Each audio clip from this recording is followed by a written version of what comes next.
Well, it is absolutely fantastic to have everyone back here again visiting. Welcome. This is a little bit different for me today. This is Shades of Saturday. Now, I was brainstorming as to what to do for Saturday when this idea came to mind. The title came first, and then I got a flash of this card deck over here. So I have to explain that. What is a shade? Let's start with that. Well, they are spirits of the dead, ghosts of the deceased, and they inhabit a realm separate from we, the living. Now, sometimes it's suggested when I looked up internet information on a shade that they are often connected to the color or hue of blue. And that brings us sometimes a little bit of serenity, trust, and peace. And I think that is wonderful for if we're working with shades, trust and peace would be wonderful. And since I started to get closer to filming this, the amount of buzzing in my ear, my right ear, is just phenomenal. And I haven't quite figured out that. There are no messages yet, but I think the presence is here. Now, the presence of this deck is actually a mother-in-law of mine. Now, in our time together while she was living, we did not get along that well until near the end of her life. Now, she passed early at 61 or 62, but prior to that, the summer prior, I spent some time with her on the deck of her cabin, and I had brought all my art supplies, and I had been sketching in the morning, brought them back, and Barb was sitting there, and I said, Barb, do you want to give it a go? Do you want to just try to manipulate some of the paint and have a good time on the canvas? And she said, absolutely yes, which was astounded me. But that's another story for another time, in that she passed shortly after that. Her and I just, communicated finally on the same plane. And I had a blast with her that day. And from then on, we were connected. But when she passed, probably several years later, her daughter found this deck. Now, this is an A.G. Muller deck from Switzerland, the 1JJ Swiss, and it's a 1970s edition. Now, I didn't know that she did tarot. I wasn't doing tarot at that time. Her family had no idea that she had this in her possession. And the thing is that years down the road, when I finally got into studying tarot, and Marseille is not my first go-to, or this, what you want to call it, 1JJ Swiss. But for some reason, when you think of shades and the information that I found, it's amazing what someone who has passed to the underworld, the other world, can do. Because of the blue connected to shades, I brought in some peacock ore. And when I read up on the peacock ore, the stone can assist in shifting your inner self and aligning your thoughts and emotions in a calming way. It can resonate finely and tune that third eye. It's a way to reconnect yourself with ancient or other ancestral knowledge, and it goes on.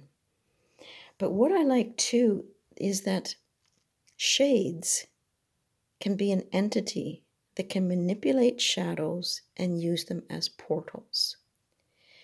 For this deck to come to me years after she had passed, with the family not knowing anything about her connection to using this deck, and it was used, I could tell. I also found that There's information about shades having the ability to manipulate physical items and that ability to create a portal for manifesting objects in our world, our realm.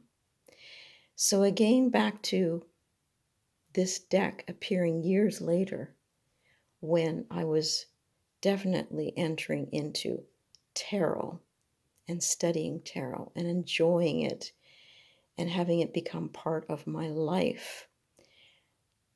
I think that this came to me in that manner, that she created a portal, gifting to me something that would be really important, and a way of saying that we can connect still. I might be in another realm, but I thank you for the time that we connected before I passed. And this is a gift from me to you. So this deck means a lot to me. And the fact that a portal can be created and that her daughter had a way of getting this deck to me was amazing. So yes, I have my peacock oar here. These 4 little words fell out of the deck creation that I had been working on. I try to shuffle them, and most oftentimes it's hard to shuffle these. And so what happens is a few of them appear, they just drop.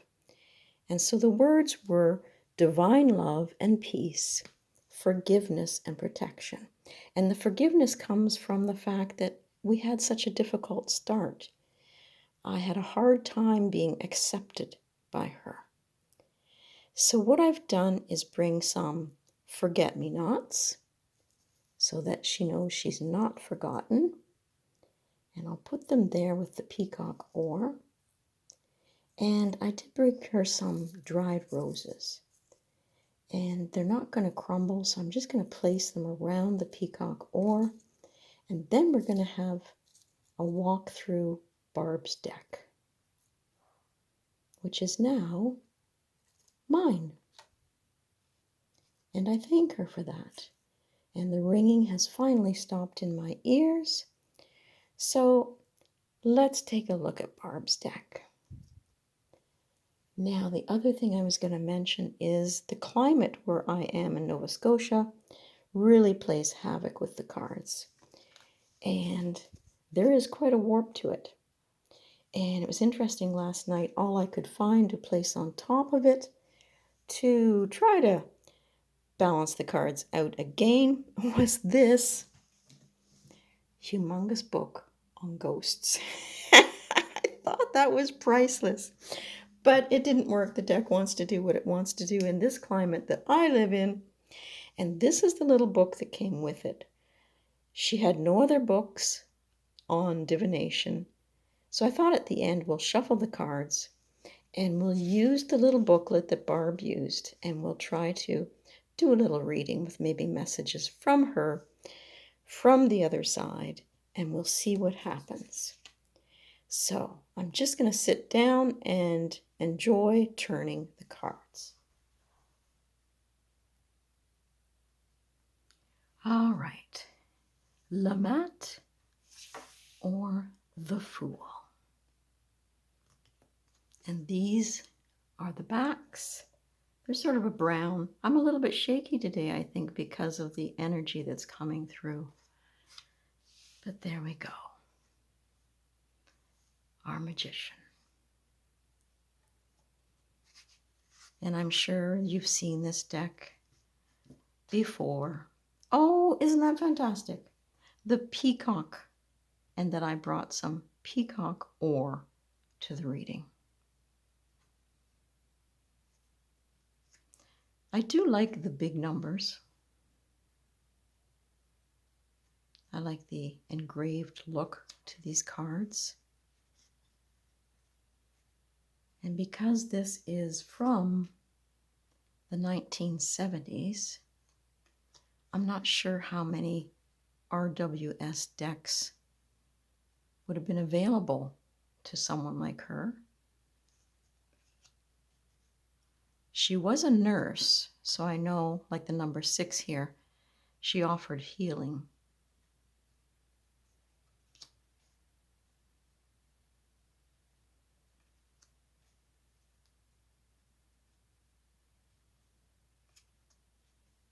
She must have used this deck at times of retreat and solitude for no one to know that she had it.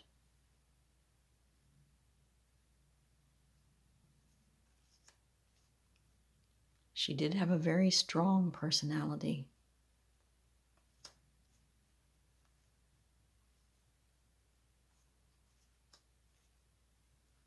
I never did talk to her about death.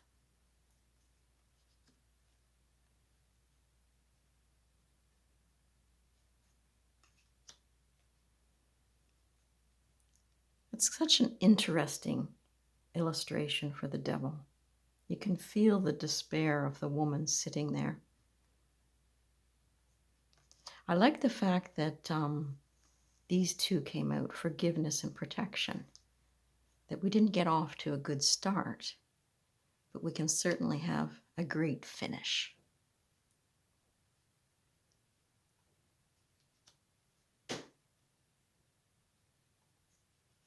Does anyone else out there get that ringing in their ears sometimes?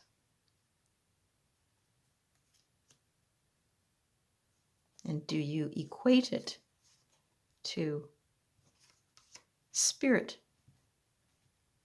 being around you? Do you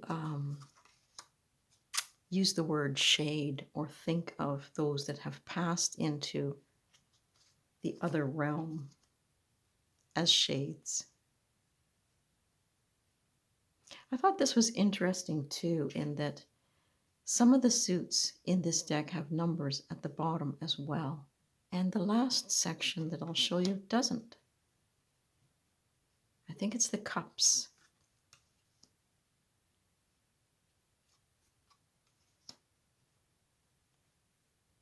And I think now that I'm studying Thoth and the meanings, the images within this deck will probably begin to speak a little bit better. And I think because when I was sitting brainstorming as to what to do for my Saturday challenge, that the title and the deck was a gift from Barb to bring this deck off the shelf, out of the box, and back to using it.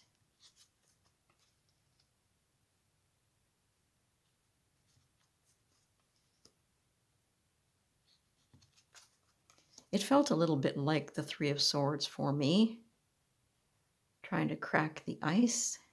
Maybe move this up a little bit with someone. And you know, we can only be ourselves.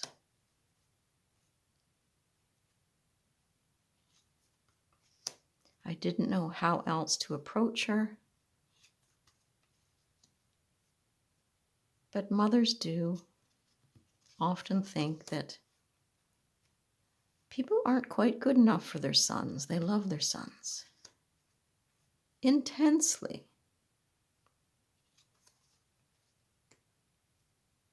And I just didn't fit at first what she wanted. But we'll let that sit in the past.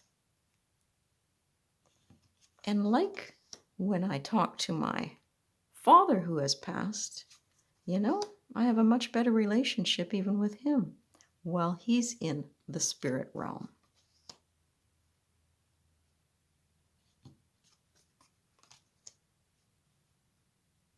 And not having heard that word shade, I kind of like it.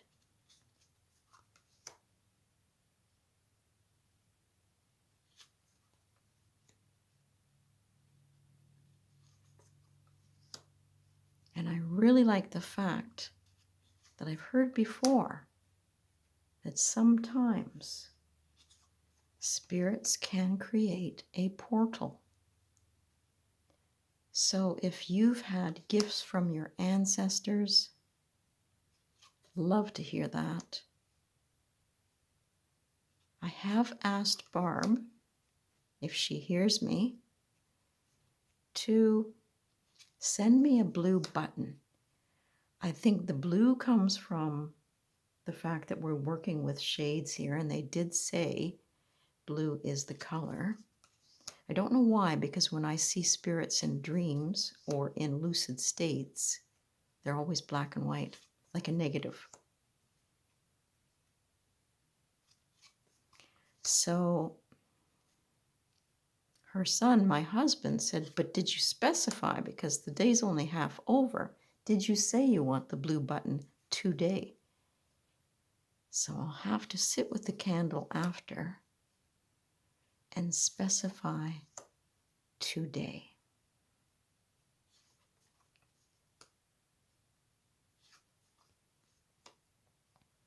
So we're almost through the cups here, and you notice they don't have the numerology, the numbers, the Roman numerals, whatever, down here like the other cards did.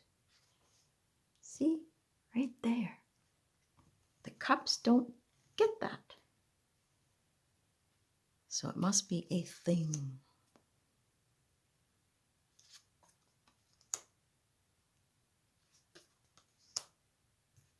Yeah, there's still a few left. So the 10 of Cups, generosity, sharing, happiness. I'm happy to have been given this idea for today from Barb. The message was heard loud and clear. And I'm just sort of bringing it to you to enjoy, to share, with a little bit of flair, I hope. Got to have a little bit of creativity and flair. So I'm going to pause and shuffle these cards, and we'll see what she used for information for so many years. I'm doing my usual mix-up of the deck here because it's been in order, and it just reconnects me with the cards. And I'm just going to put it out there that if Barb wants to share some information with us, maybe on how we connect better with ancestors, with shades. You can see, even though despite it has a bow to it, it still feels good in the hand. There's no gloss to these cards. They're nice matte finish. Ooh, they're starting to... Oh, there we go. They're starting. The Wheel of Fortune. I feel fortunate in receiving the deck, but this is from Barb. Oh, I think I know what that is. I think it means our relationship didn't get off to a good start, but like the wheel, things can turn. Sometimes you're on the bottom, sometimes you're on the top, and maybe to look at our relationship now as here, fortunate, on the top. Oh. Okay, so I'm just going to go to switching my glasses here so I can see the tiny, tiny little print. And we'll see what she was dealing with. So it looks to me in this little book that all she would have got was information for, I don't know whether, there it is, for the majors and not the minors. So that makes it a little bit tricky. They did do the Celtic cross. So I'm trying to imagine her doing the Celtic cross. So with the 10, the Wheel of Fortune, destiny, fortune, luck, future, felicity, fate, a godsend. Yes, it was a godsend that she created that portal in order to get this to me. Inevitability, necessity, and probability. So I think she felt it was necessary to gift this to me. Yes! And tens for me are about starting again. So relationships can change. Ooh, there's the start. We had quite a rocky start. And it's another major arcana. And so for the 16, it talks about disruption, adversity, calamity, and misery. Yeah, I think I made her a little bit miserable at the first. Deception, unexpected event was the fact that we were able to turn it around. Nice. Okay. The Three of Swords. I think we both have to realize that we caused a little bit of heartache for each other. Definitely. And it hurt. So we'll let the hurt pass. Move this out of the way. Just so we can get this in screen. And it is disruptive when the heart hurts, aches. And here, the Queen of Swords. Now, to me, she is sort of like Barb. That's her personality, or was. Direct, forceful, somewhat cold at times. And if you ask, she's going to give you the truth. So maybe now that we're reconnecting, we can get past this turmoil and the heartache, and we can feel fortunate in being able to communicate.